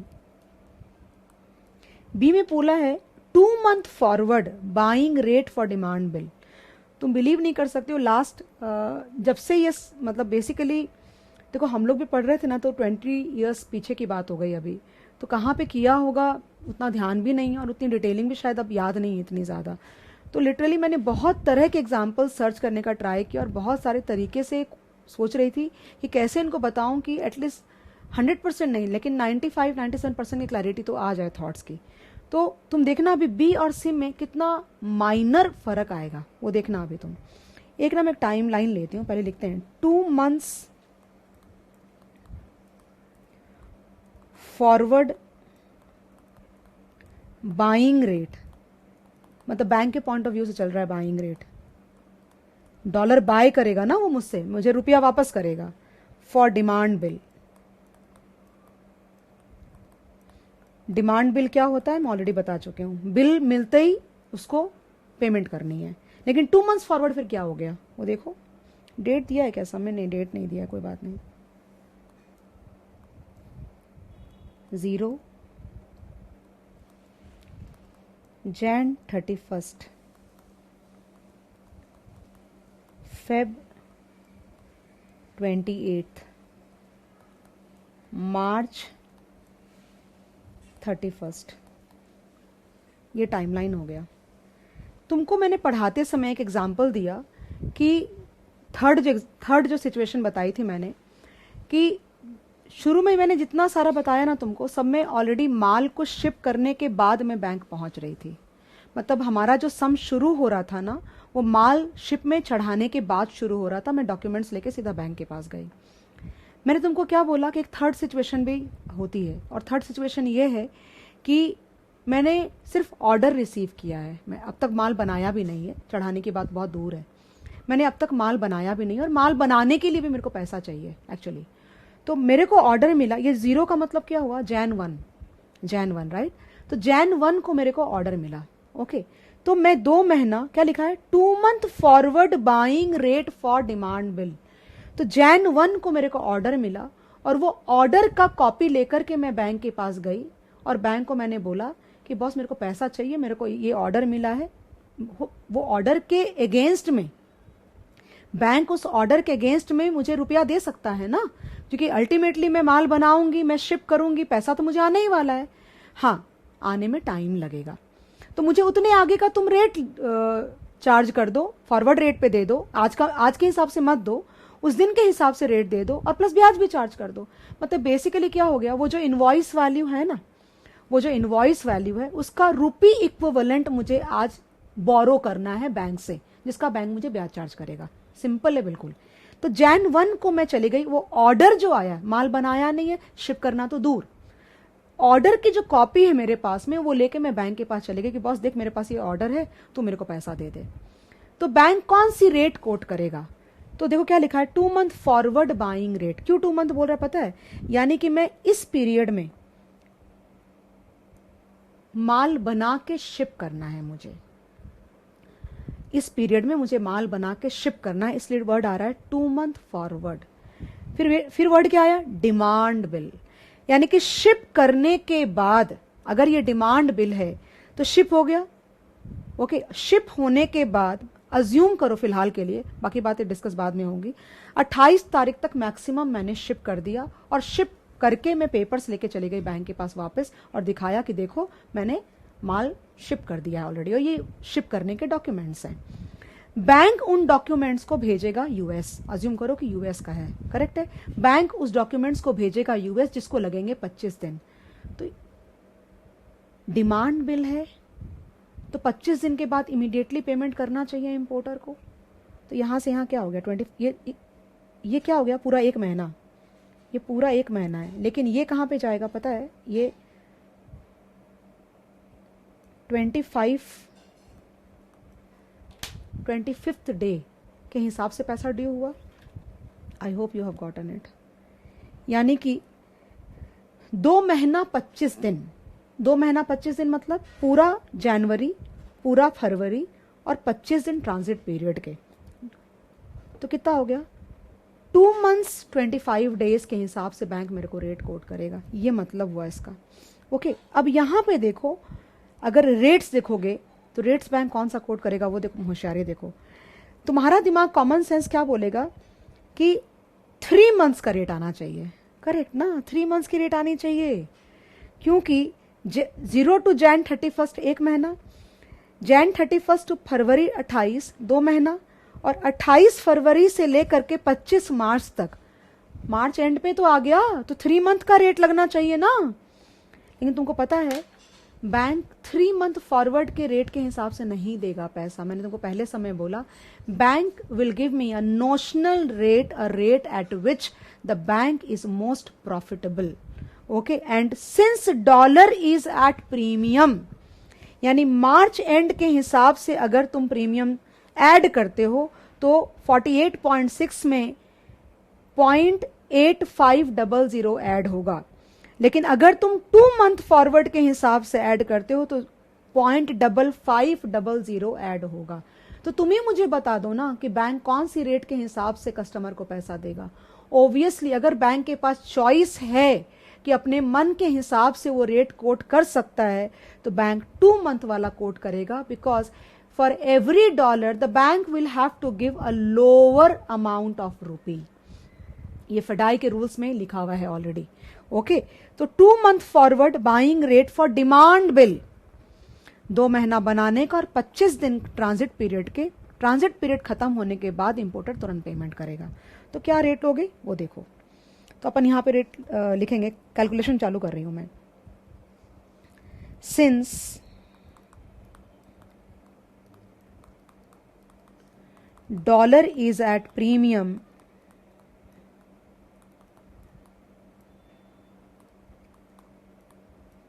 the bank would round off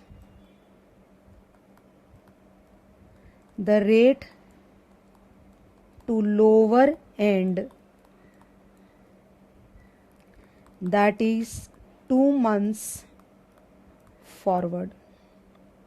Okay, तो spot rupee per dollar is 48.6000 add 2 months swap points मतलब 0.5500 ऐड करोगे, because dollar is at premium, low high है अगर तुमको सिंपल लैंग्वेज में समझता है तो 48.6 plus 0.5500 will give me rupees 49.1500 less exchange margin at the rate of 0.10%. This will be rupee 0.04915.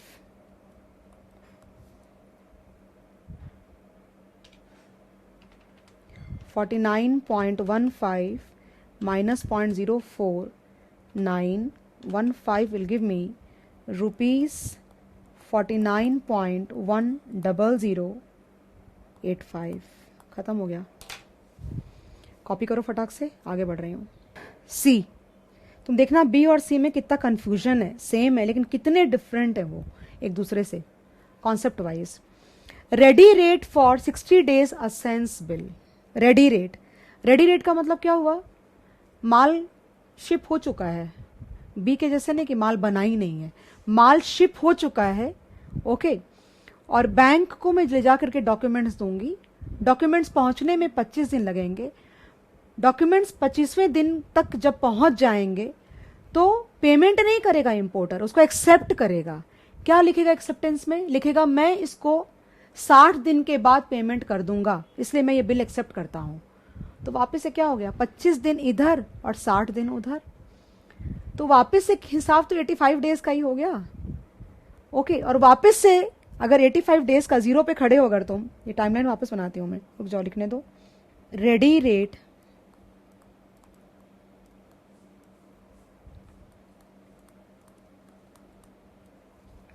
For 60 days असेंस bill, okay okay. Timeline बनाती हूं।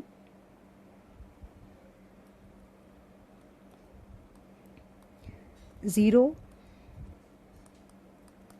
31 Jain, 28 Feb, 31 of March. बहुत केयरफुल रहना। Ready rate for 60 days असेंस bill, इसका क्या मतलब हुआ, इसका ये मतलब हुआ कि माल यहां पे शिप हो गया है। तुमने जो बी में किया ना, वहां भी 85 डेज का ही तुमने रेट निकाला, करेक्ट। 60 दिन तुमने माल बनाने में लगाया और फिर तुमने 25 दिन ट्रांजिट पीरियड का, और डिमांड बिल था, तो पेपर्स पहुंचते ही तुरंत पेमेंट होनी थी। तो 60 दिन जो माल बनाने का गया वो पीरियड लैप्स हुआ, और 25 दिन तुम्हारा ट्रांजिट का। यहां पे ऐसा नहीं है। वहां पे तुमने कहां पे डिस्पैच किया था माल, 28 फरवरी को किया था और वहां से 25 दिन लिया था, राइट। यहां पे ऐसा नहीं है, यहां पे तुमने जीरो में ही डिस्पैच कर दिया माल को, ओके। और डॉक्यूमेंट्स लेके तुम बैंक के पास पहुंच गए, और बैंक को तुमने जब डॉक्यूमेंट्स दिया और बैंक ने इंपोर्टर को डॉक्यूमेंट्स भेजा, तो मुझे लगता है यहां पे कहीं पे उसको, मतलब 25 दिन का ट्रांजिट पीरियड यहां पे खत्म होता है बेसिकली 25 जनवरी को, और यहां से 60 दिन और। तो मेरे हिसाब से अगर तुम 60 दिन काउंट करोगे ना, यहां पे तुम करके देख लो अपनी कैलसी पे, तो मेरे हिसाब से लगभग ये 25 या 26 मार्च आएगा, 26 ऑफ मार्च आएगा, करके देख लो। ये पीरियड, ये पीरियड और एक ये पीरियड, करेक्ट। तो अगर 26 मार्च 26 ऑफ मार्च आ रहा है गाइस, तो आइडियली बैंक को पैसा, मतलब 3 मंथ फॉरवर्ड हो गया ना, ये पूरा पूरा जनवरी गया, पूरा फरवरी गया, और 26 मार्च आ गया, मतलब 4 ही दिन तो बाकी है, 4 या 5 दिन बाकी है हार्डली। तो 3 मंथ फॉरवर्ड आइडियली कोट होना चाहिए था कस्टमर को, लेकिन नहीं। तुमको पता है कस्टमर वो रेट कोट करेगा जिसमें उसको फायदा, बैंक वो रेट कोट करेगा जिसमें बैंक को फायदा है और कस्टमर को नुकसान होगा उसमें। तो आइडियली 3 मंथ फॉरवर्ड की रेट कोट होनी चाहिए थी, because dollar is at premium, the bank would quote a 2 month forward rate, because bank को उसमें फायदा है, ओके। अगर बैंक 3 मंथ फॉरवर्ड कोट करता है तो उसको 0.8500 का स्वैप पॉइंट पे करना पड़ेगा कस्टमर को, ऑफकोर्स एक्सचेंज मार्जिन पेमेंट करने, मतलब डिडक्ट करने के बाद। लेकिन अगर 2 मंथ फॉरवर्ड कोट करता है तो 0.5500 का, तो इसमें बैंक को फायदा हो रहा है, इसलिए बैंक 3 मंथ फॉरवर्ड का कोटेशन नहीं देगा उसको देगा 2 मंथ फॉरवर्ड का। स्पॉट रुपी पर dollar 48.6000, then plus 2 month swap, मैं थियरी लिखना भूल गई हूं, लिखती हूं 2 month swap 0.5500, 48.6 plus 0.55 will give you rupees 49.1500, and since they are interbank rates minus exchange margin at the rate of 0.10%,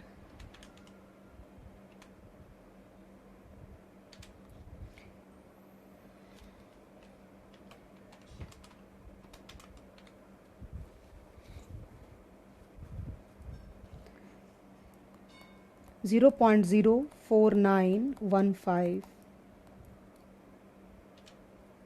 answer आएगा ₹49.10085। ये रेट कोट होगी, मतलब जीरो पे खड़े होकर के बैंक इस रेट के हिसाब से रुपया देगा कस्टमर को, और प्लस बैंक ब्याज चार्ज करेगा 85 डेज का। वो सब डेटा है नहीं सम के अंदर में, तो तुम इग्नोर कर सकते हो। छोटी सी थ्योरी लिखना भूल गई मैं, लिख लो यहां पे। On computation we find that the customer should get 3-month forward rupee per dollar rate, but since dollar is at premium,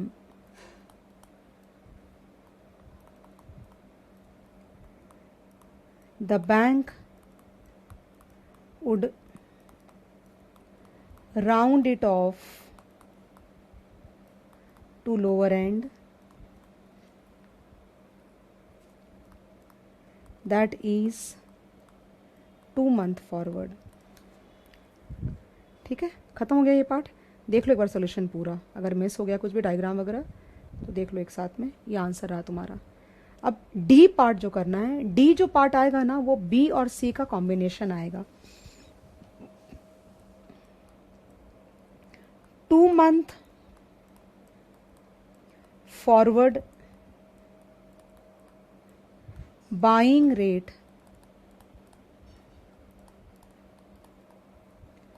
for 60 days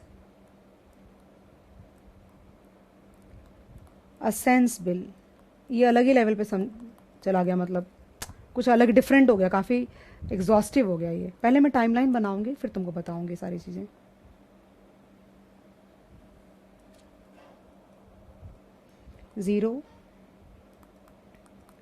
31st Jan, 28th Feb, 31st of March, 30th April। तुमको hint मिलना चाहिए।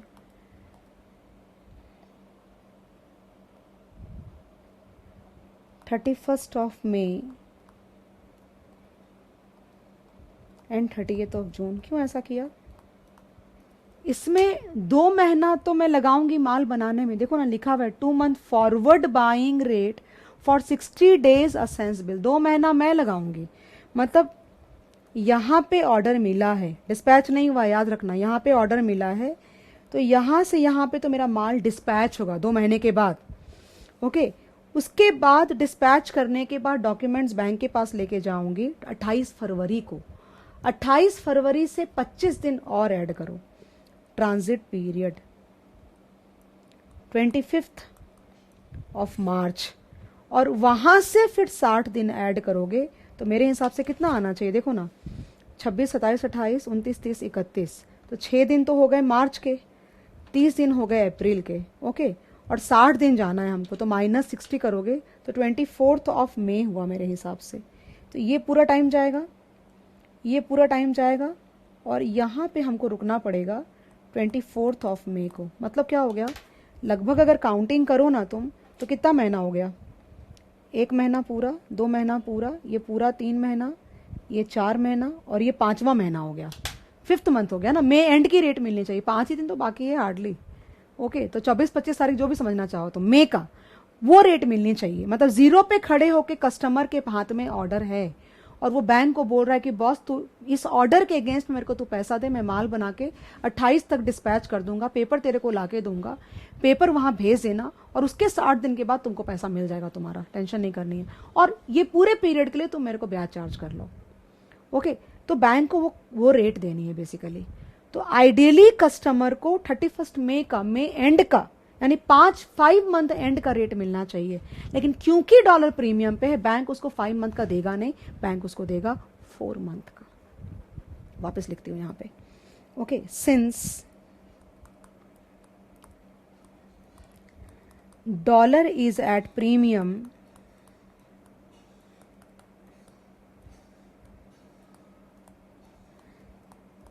the bank would round off the rate to lower end, that is 4 months, though the customer should ideally get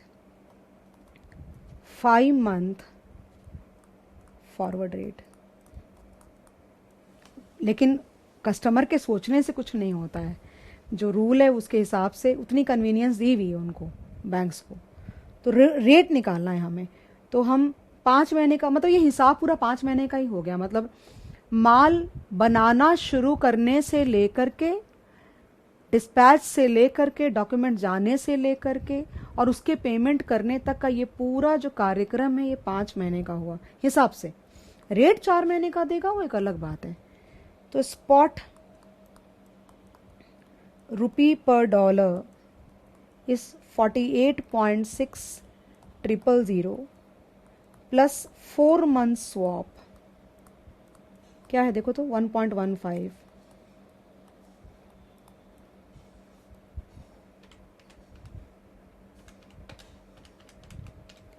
49 point,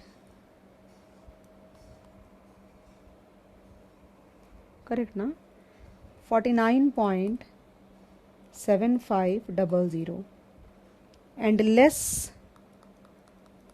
exchange margin at the rate of 0.10%.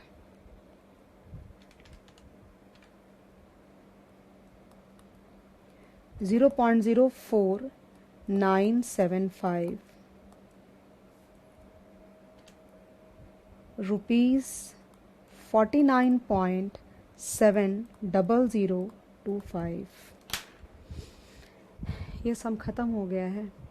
तो तुम खुद ही अब सोच के बताओ कि कितना। अभी भी मैंने तुमको पता है एक बात और, मेरे पास अभी भी कम से कम 2-3 सम और कॉम्प्लिकेटेड लेवल पे हैं जो कि मैं अवॉइड ही कर रही हूँ। और मतलब there is a limitation to which you know kind of कितना आगे बढ़ना है, क्या करना है एंड ऑल दैट। ओके, तो basically there is a limitation to what I can go into the detail actually part because of the time constraint and everything. Okay, तो guys ये 2 सम हो गए एक्सपोर्ट बिल्स के ऊपर में, बहुत इंपॉर्टेंट है, तुमको करना ही करना है ये वाला, बिल्कुल भी मिस मत करना। बिकॉज मैं फिर से एग्जाम में, कौन से देखो एग्जाम में आएगा मैं नहीं बता पाऊंगी, वापस से मई में आ जाएगा, मई 21 में आ जाएगा कि नवंबर 21 में आएगा कि 22 में आएगा, मैं नहीं बता सकती ये बातें, क्योंकि इसका कोई एक्सपायरी डेट नहीं है। एसएफएम के जो सम्स होते हैं उनकी कोई एक्सपायरी डेट नहीं होती है, लाइक तुम्हारे दूसरे सब्जेक्ट्स में जैसे अमेंडमेंट वगैरह आता है, यहाँ तो आता नहीं है वैसा कुछ भी। तो प्लीज़ ये करो। और it is very very important that कि जो थियोरी मैंने तुमको समझाई वो ध्यान में रखना पड़ेगा। हो सके तो 2-4 पॉइंट्स बना के लिख लो, आई थिंक वो अच्छा रहेगा। ओके, चलो नेक्स्ट सम कर रहे हैं।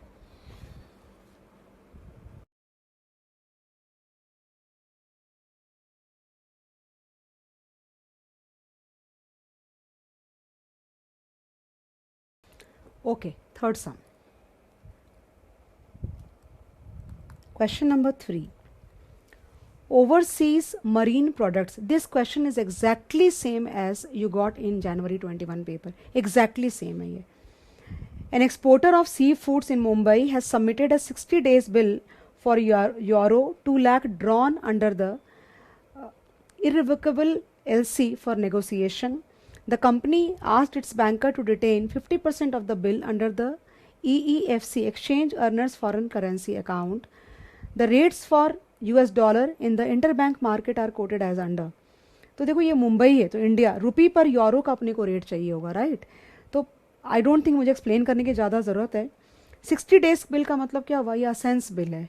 तो 60 दिन के बाद, मतलब जब exporter overseas marine products limited जो कंपनी है, जब वो बिल बैंक को रिप्रेजेंट करेंगे तो तो 25 दिन का ट्रांजिट पीरियड सब में दिया होगा कहीं ना कहीं, मैं पढ़ने वाला नहीं, इन्होंने 20 दिन यहाँ पे लिया तो हम 20 दिन ले लेंगे, कोई टेंशन, मतलब 20, मैंने क्या बोला 25 दिन मैक्सिमम है, तो 25 दिन के पहले भी डॉक्यूमेंट्स पहुंच सकता है, उसमें कोई प्रॉब्लम नहीं है।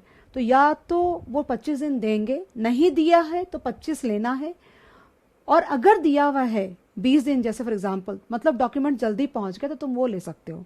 मैं सब पहले पढ़ती हूँ फिर समझाती हूँ तुमको। ये रेट्स तुमको रुपी पर डॉलर का स्पॉट दिया हुआ है दोनों का, और डॉलर पर यूरो का भी दिया हुआ है, मतलब कोटेशन डायरेक्ट नहीं है, मतलब तुमको डायरेक्टली कोटेशन नहीं दिया हुआ है, तुमको कंप्यूट करना पड़ेगा रुपी पर यूरो का रेट, उसके लिए डेटा दिया हुआ है, वो मैं बता दूंगी क्या करना है। ट्रांजिट पीरियड ऑफ 20 डेज हमें कंसिडर करना है। Interest on post shipment credit is 8% per annum, ये इंडिया का ब्याज का रेट दिया हुआ है सब में, और एक्सचेंज मार्जिन 0.1% दिया हुआ है। सब में निकालना है the exchange rate quoted to the company, the cash inflow to the company. ये काफी कुछ क्वेश्चन नंबर 1 के जैसा लग रहा है। The interest amount to be recovered by the banker from the exporter, ये सम है तुम्हारा, तो सम समझ लो पहले। असेंस बिल का सम है, ओके, और तुम जैसे ही बैंक के पास जाके डॉक्यूमेंट सारे अपने बिल ऑफ लीडिंग वगैरह जो भी है शिपिंग डॉक्यूमेंट्स कंसिडर डिपॉजिट करोगे, तो डॉक्यूमेंट्स को वहां पहुंचने में, कस्टमर के पास पहुंचने में, इंपोर्टर के पास पहुंचने में 20 डेज लगेंगे, ऐसा लिखा हुआ है, राइट है। 20 डेज के बाद वो डॉक्यूमेंट्स उसको प्रेजेंट होगा और वो एक्सेप्ट करेगा, पेमेंट नहीं करेगा बिकॉज असेंस बिल है ये, तो एक्सेप्ट करेगा। क्या एक्सेप्ट करेगा कि मैं आज से 60 दिन के बाद पेमेंट कर दूंगा। तो सब मिलाकर के अगर देखोगे ना तो पूरा हिसाब 80 डेज का है। 60 दिन का तो क्रेडिट पीरियड है, असेंस पीरियड है, और 20 दिन का ट्रांजिट पीरियड है, तो 80 दिन का 80 डेज। यानी अगर तुम, कोई डेट दे रखी है क्या सम के अंदर में? उन्होंने डेट नहीं दे रखी है। यानी कि अगर तुम जीरो पे खड़े हो तो जीरो पे 2 लाख यूरो, 2 लाख यूरो का जो इनवॉइस है इसका एक्सपोर्टर का, यानी मान लो ना मैं एक्सपोर्टर हूं तो मेरा 2 लाख यूरो का मैंने माल एक्सपोर्ट किया है, तो 2 लाख यूरो के बदले में सामने वाला इंपोर्टर या सॉरी द बैंक मुझे क्या पे करेगा, वो रेट कैलकुलेट हो रही है बेसिकली। तो 80 डेज के बाद बैंक को पैसे मिलेंगे, राइट है, क्योंकि 20 दिन जाएंगे डॉक्यूमेंट्स जाने में और 60 दिन के बाद वो पे करेगा, तो उसको 80 डेज के बाद पैसा मिलेगा। किसको? मेरे बैंक को, जिससे मैं पैसा ले रही हूं अपफ्रंट, ओके ना। लेकिन तुम देखो रुपी पर डॉलर की रेट भी प्रीमियम पे है, तुम चाहो तो खुद से भी सम कर सकते हो, बिल्कुल आसान सम है, और डॉलर पर यूरो की रेट भी प्रीमियम पे है। तो आइडियली 3 मंथ फॉरवर्ड पे राउंड ऑफ होना चाहिए। 60 दिन तो पूरा है और 20 डेज तो हो ही गया, 10 दिन का तो फर्क आया है, तो आइडियली 90 डेज की रेट एप्लीकेबल होनी चाहिए। लेकिन वही बात सेम कि बैंक वो रेट देगा जिसमें उसको फायदा है। तो ऐसे सोचो कि यूरो अगर हम बैंक को देते हैं तो बैंक मुझे बदले में डॉलर देगा, करेक्ट है। तो हर यूरो के बदले बैंक को कम से कम डॉलर मुझे देना पड़े, ऐसा बैंक सोचेगा, राइट।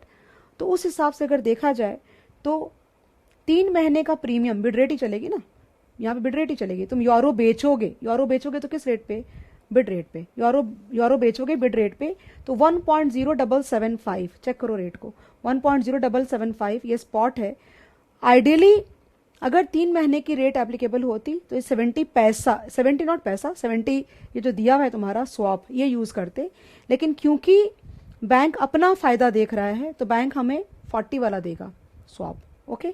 सिमिलरली तुम डॉलर ले जा करके बैंक को दोगे या उसी बैंक को दोगे तो तुमको डॉलर के बदले में रुपया मिलेगा, तो डॉलर बेचोगे रुपया मिलेगा। तो फिर से बिड रेट 47.8 और 2 मंथ फॉरवर्ड का 100 पॉइंट्स लगेगा 21 वाला। तो बेसिकली अपने को क्या करना पड़ेगा कि रुपी पर डॉलर का 2 मंथ फॉरवर्ड रिटेल रेट निकालना पड़ेगा, एक्सचेंज मार्जिन दिया हुआ है सब में, और डॉलर पर यूरो का 2 मंथ फॉरवर्ड रिटेल रेट निकालना पड़ेगा। क्रॉस करेंसी की मेथड यूज करके तुम यहाँ पे I think 1x3 and 2x4 कर सकते हो, क्योंकि आई थिंक सिचुएशन तुमको सपोर्ट कर रही है, राइट।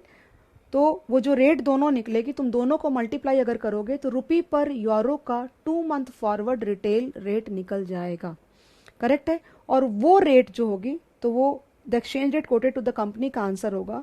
वो रेट में तुम क्या करोगे, 2 लाख यूरो है और बोला 50% कन्वर्ट नहीं करना, ऐसा बोल रहा है, तो 1 लाख यूरो को उस रेट से तुम मल्टीप्लाई करोगे तो रुपी का कैश इनफ्लो निकल जाएगा, और फिर तुमको उस रुपए पे 80 दिन का ब्याज कैलकुलेट करके देना है। सब में तो कुछ है नहीं इतना ज्यादा, इसलिए तुम चाहो तो खुद भी ट्राई कर सकते हो। चलो शुरू कर रही हूँ मैं सम को।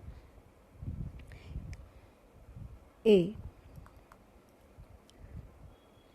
Since both dollar against rupees and euro against dollar are at premium,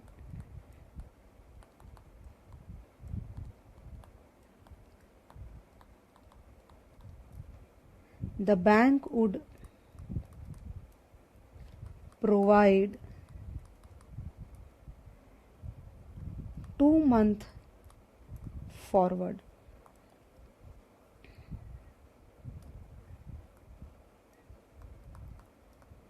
The total period is equal to 80 days, 60 दिन का असेंस और 20 दिन का transit. The total period is equal to 80 days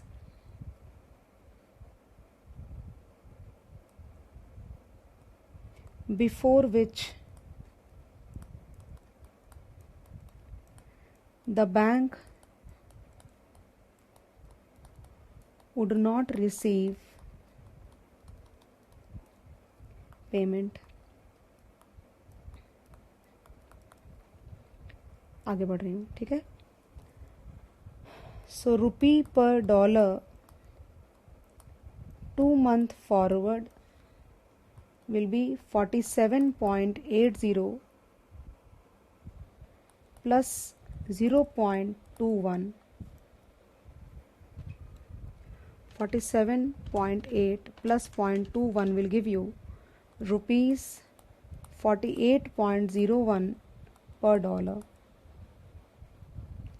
less margin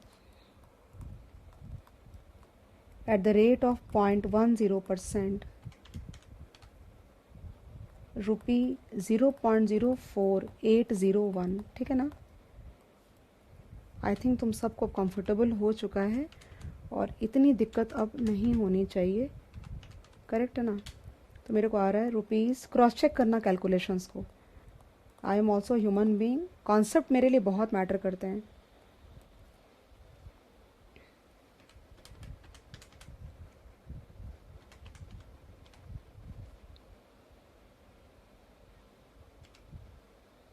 चलो ये एक रेट आ गई। और डॉलर पर euro 2-month forward will be 1.0775, again plus 40 है तो 0.0040 आएगा यहाँ पे। ये 1.0775 plus 0.004 will give you 1.0815 less margin at the rate of 0.1%। ये आ रहा है डॉलर 0.00108।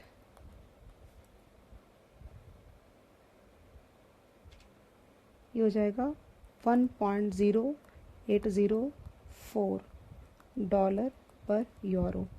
अब तुमको क्या करना है कि जो ये वाली रेट है और जो ये वाली रेट है इसको मल्टीप्लाई करोगे तो रुपी पर यूरो की रेट निकल जाएगी तुम्हारी। सो 2-month फॉरवर्ड रुपी पर यूरो ये रेट कोट होगी, उसको होगी 47.96 into 1.0804, 1.0804। तो ये रेट आती है रुपीज़ 51.82 कर देती हूँ। मतलब मैं इतना दिमाग नहीं लगा रही कि राउंडिंग ऑफ वगैरह में क्या चक्करबाजी, वो नहीं दिमाग लगा रही। मैं मेन फोकस कर रही हूँ सम का जो मेन मुद्दा है वो तुम्हारे दिमाग में गया कि नहीं गया। तो ये एक आंसर हो गया, ये आंसर है तुम्हारा, ये आंसर है बी का। सब में बोला है the cash inflow to the company. Okay, total inflow is euro 2 lakh, और बोला कि फॉरेन करेंसी अकाउंट में 50% रिटेन करना है, सारा कन्वर्ट करके नहीं चाहिए। तो less 50% in exchange earners foreign account, correct?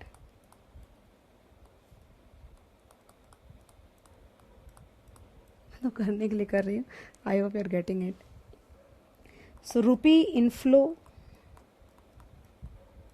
Will be euro 1 lakh into rupees, है ना,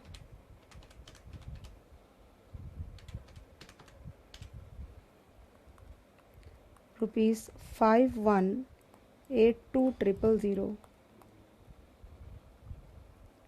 सी इंटरेस्ट। सब तुमको आता है अभी, राइट?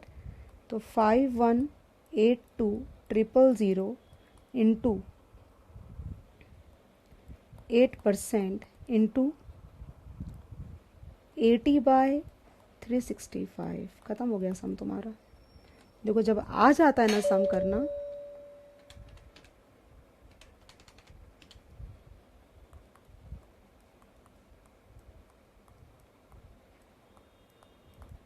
ये इंटरेस्ट हो गया। तो it is the last part of your answer. अब देखो, this was the sum that was asked in January. देखो सम पूरा देख लो एक साथ में। ये सम है तुम्हारा जो उन्होंने जनवरी में 21 के पेपर में तुमसे पूछा था। इसकी कोई मेंशन कहीं भी नहीं है। मैं फिर से रिपीट कर रही हूँ कि मैंने ये तीनों सम इंस्टीट्यूट के ही किसी मटेरियल से करवाया है। तो you can't just ignore it, actually करना ही है तुम्हें। Okay, thank you so much.